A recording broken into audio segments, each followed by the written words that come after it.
এরপরে প্রশ্ন হলো, স্বামীর দিনে কখনো নিট থাকে না, তবু কি নফল রোজার জন্য সবসময় তাকে বলতেই হবে?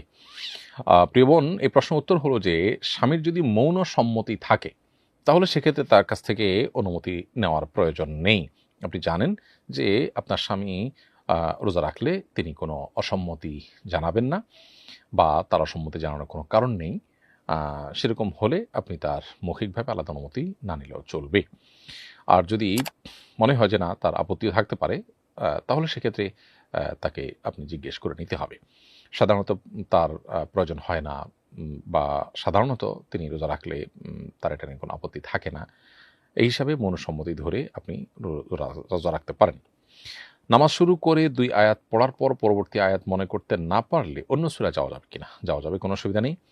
কোনো কারণে ২ আয়াত বা ৩ আয়াত বা যেকোনো অংশ পড়ার পর যদি ভুলে যান, তাহলে অন্যান্য জায়গা থেকে আপনি তেলাওয়াত শুরু করলেন, করে নামাজ শেষ করলেন। তাতে কোনো অসুবিধা নেই এবং এর জন্য কোনো সিজদায়ে সাহু দিতে হবে না।